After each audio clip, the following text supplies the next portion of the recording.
What's up, everybody? You know, as 2018 draws to a close, a new year begins. It's just one of many, but it's an interesting time to be alive. And I'm just expressing my end of the year gratitude for existence. We do take it for granted, you know. We live our lives, we do our best to make it through, we have our opinions, we have our ideas of what's right and wrong and values and our families and all of our individual issues that we have in life, good and bad. And sometimes we stop for a moment and realize that everyone has the same experiences to an extent, that we all have our ups and downs, and that we're all just trying to survive, if you will. And that epiphany, that realization, it may come many times in life. Hopefully it does. But if it doesn't ever come for a person, then I guess that would be something I couldn't even imagine. You know, just the idea of, there was a word for it somebody came up with a while back, and coined back in like 2012, and I can't recall what it was now, but the idea is that I'm trying to convey, I guess, is that I'm grateful for everything in my life, and I know what it's like to suffer. I know what it's like to be in physical pain, to be in mental pain, and those experiences have helped me to be a better person, to understand my world better. The ups and downs are what make life worth living. That's the whole idea of balance and why it comes up in so many different philosophies, if you will. And philosophy has been a godsend for me. It's helped me to understand myself better. I look back a few years ago and, you know, when I thought I knew more than today I realize I knew less than I thought I knew then. That doesn't make any sense. The greatest wisdom lies in knowing you know nothing. That's stupid shit. You know, it's really true, and I'm grateful every time I realize that I was incorrect on something, and I've learned to just be neutral on subjects. I would say one aspect is that you can't just go spend your whole life just not having opinions. Everyone's going to have opinions. But sometimes, even if you're not totally sure about something, it's okay to play the devil's advocate. In fact, I even play a view opposing my own sometimes when I'm discussing things with people. I pose the what if this or what if that. And it's only to hear arguments against my own case, if you will. Such as, you know, being unsure about whether or not, well, there's a lot of speculation on every angle.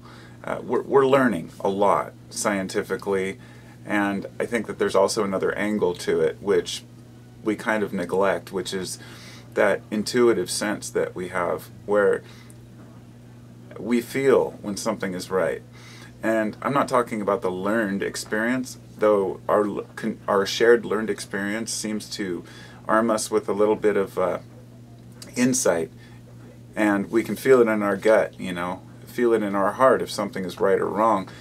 And though our intuition isn't always 100% correct, I feel like if we look at the lens of what life is through that intuition, you know, that same intuition we use to, you know, avoid perhaps an accident, or we take a different route one day and we're like, wow, this could have happened, or that could have happened, or that was a close call.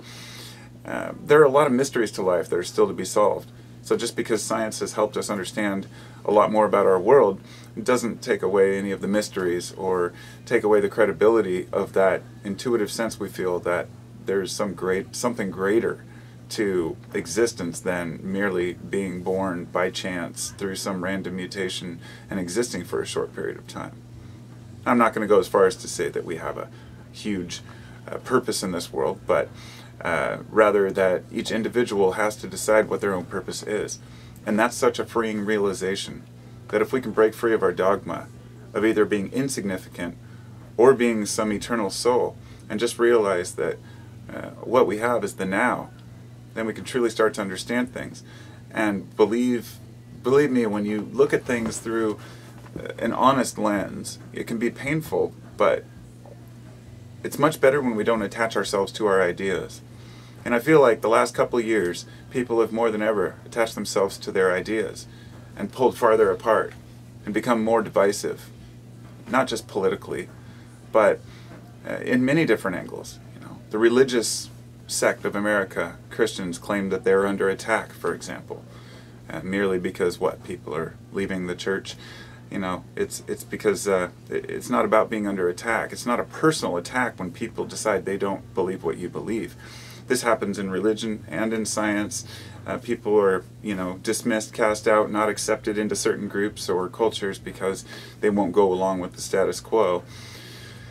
And meanwhile, we have these groups which claim to be, these moral authorities, which through history, for example, the Catholic Church claiming to be the moral authority, and lo and behold, their priests are a bunch of rapists. And it's not just one or two or three, but hundreds, if not thousands, of priests raping kids and taking advantage of people. Now this is, it could easily be used as ammunition against the church, but that's not the point. The point is to say that even those that we hire and put, those we hold in high esteem, the very highest esteem, the people who are supposed to be the, those who help us understand value judgments in life, the people, those console in when they've done something wrong. These people are committing acts which are just horrible, but not just that, being systematically covered up by the church. And I bring that up because it shows me that there's a freedom in realizing that there's nobody to look to for answers, that there's nobody with the truth, and those people that claim to be the highest moral authority in the land, if they can't cope with normal values that we as a society share, then rather than saying, oh no, we're screwed, say it's okay to take charge of our own thoughts, our own beliefs, and start doing what we feel is right. And believe me, you don't need a book or a political view to tell you what's right and wrong.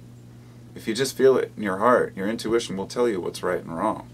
And I think we all agree on the most important parts. So, I wish you all the best. Have a wonderful day. Thanks to all my subscribers, patrons on Patreon. If you haven't subscribed, hit the subscribe button, I guess. I don't ever say that, but I guess a lot of people aren't even aware it exists. There's a whole world out there of people coming across random videos. So, yeah, take it for what you will. It's my philosophy on life is to exist and do the best we can. Try to harm as little as possible. Try not to allow our shortcomings to rub off on other people, nor to allow ourselves to be compromised by other people's viewpoints.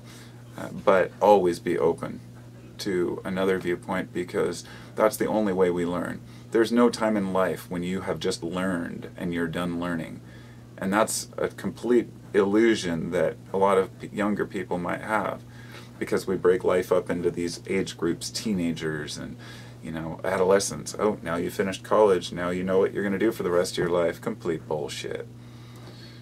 We don't know why we're here. We don't know if there's any purpose whatsoever, and that's the joy of it. That's the beauty of it. We can make what we want from it.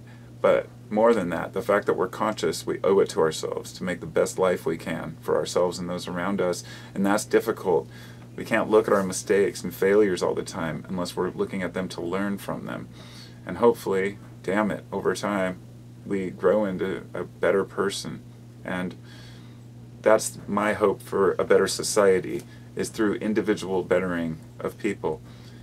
Nobody's ever going to agree on every point. It's never going to happen. Some people are going to still be grumpy sometimes. Everyone's going to have moments where they're angry. There's no utopia except in the mind of the person who realizes that life is what it is. If we can get rid of the most atrocious people in this society by convincing them otherwise, I think we can all have a better future. So, that's a pipe dream, right? Peace and love. Talk to you.